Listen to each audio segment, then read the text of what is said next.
Long after the G1 toy line, the classic Autobot triple changer Springer had a few figures in the late 2000s and early 2010s, all redecos of bots with either an armored car or helicopter mode, but not both in one.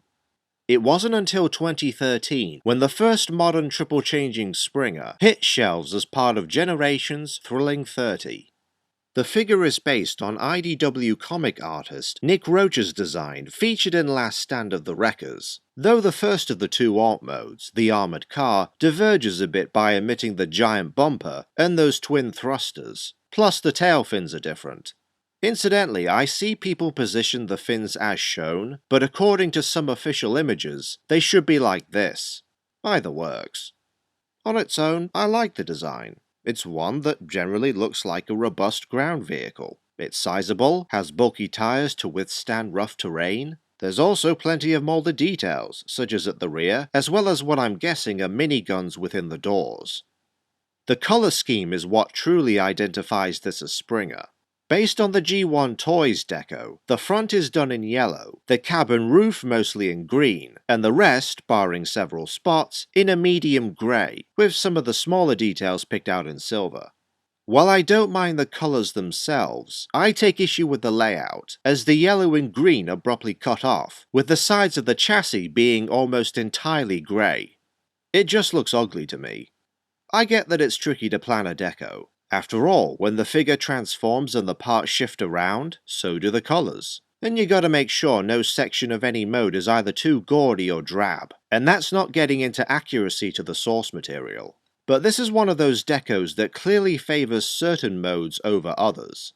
Another minor flaw is that the side cab windows don't really peg in that well. Thrilling 30 Springer comes with two accessories. The first is a longsword, which pegs underneath the car via two tabs on what will become landing struts, and two slots in the sword's guard, though not terribly securely. The second is a dual-pressure missile launcher, with a twist. Instead of firing both missiles at once like you'd expect, pushing the button halfway shoots only one of them, and pushing it the rest of the way fires the other. Pegged on the car roof, the launcher can pivot up and down slightly on the post's hinge.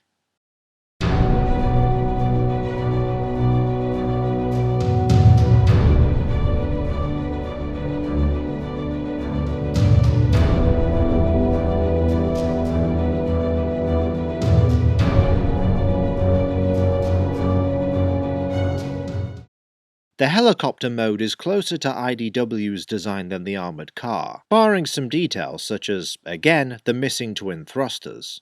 Though generally a cool, hefty attack copter, I'm uncertain as to which alt mode I like more. While the car didn't quite peg together in a couple of spots, it was still relatively solid looking mold-wise, whereas the copter has a few gaps here and there. Also, the tail is perhaps a bit too chunky proportionally. However, I much prefer the copter's colour layout, with the yellow, green and medium grey being more distributed, with a second brighter grey thrown into the mix.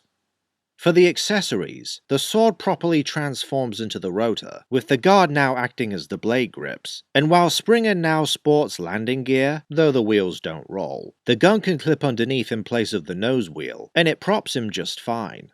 But above all else, this Springer has, by far, the most visually dramatic transformation between alt modes. You look at the G1 figure and the three biggest changes are the rotor, of course, the extended rear, and his arms trying to pass off as winglets. A good chunk of the toy is barely changed, if at all. The Sumbo cartoon had the fenders repositioned to a greater extent, amongst other minor changes. And though elements of both designs show up here, this time, the fenders are aligned with the rest of the chassis, so when the midsections fold forward to become winglets, simultaneously with the fenders hinging back, and the rear segments fold back to form the tail, it trims the main body quite a bit. The car wheels are more or less concealed, and the rear essentially turns inside out, revealing what I can only assume are sculpted and painted rotor or turbine-like details. To top it off, the cabin is positioned further forward, covering most of the car hood. In general, Springer's profile changes far more this time around, and it's pretty impressive.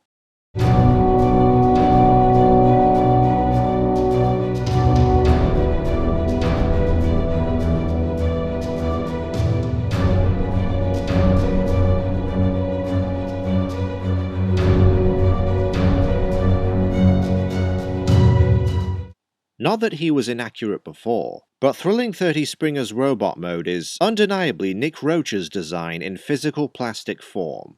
Compared to the Sunbow cartoon model, this version of the Wrecker comes off as taller and somewhat leaner, though there is enough bulk in the arms and lower legs to convey muscle. The color layout is, once again, mostly based on the G1 toy: yellow chest, green thighs, grey lower legs, etc. And the robot design features some of Springer's common traits: the helicopter nose or car hood chest, and the head sculpt complete with the mohawk, unibrow, and side vents. Except IDW Springer sports fins which stem from those vents. And speaking of visual cues from the comic, first you have the shoulder wings, which you can retract and it doesn't detract from the overall look. And second, well, let's just say this toy rivals Energon Dive Bomb for the deadliest kneecaps of all time. For articulation, the head is on a ball joint, and the platform it's on can also hinge downwards. The shoulders are ball jointed at one end of the stem and hinged at the other. The elbows ratchet 90 degrees, and you have swivels just above them. The wrists are swivels and can hinge in and out slightly. For waist rotation, you need to extend the backpack for the swivel to work. His hips are universal, you also have thigh swivels, the knees ratchet 90 degrees, and the feet and heels spurs pivot separately. The tail fins can also help stabilize the figure when needed. The weapons have the ability to combine into something of a bayonet, I guess, and can store either in this combined form or individually on his back. Back then, Thrilling 30 Springer was not the first attempt at modernizing the G1 triple changers, and while Classics Astro Train holds up fairly well, and Universe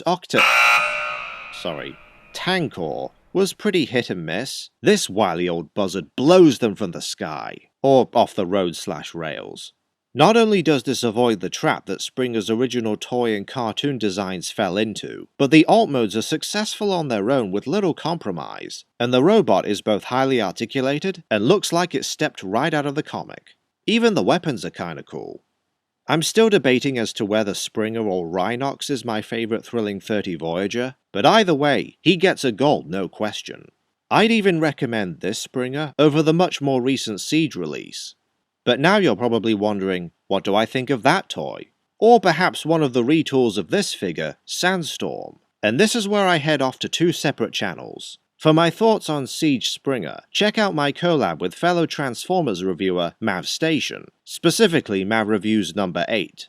For Thrilling 30 Sandstorm, I'll be joining another reviewer, ID Armed, on his channel in the future. That just leaves one G1 Autobot triple changer left.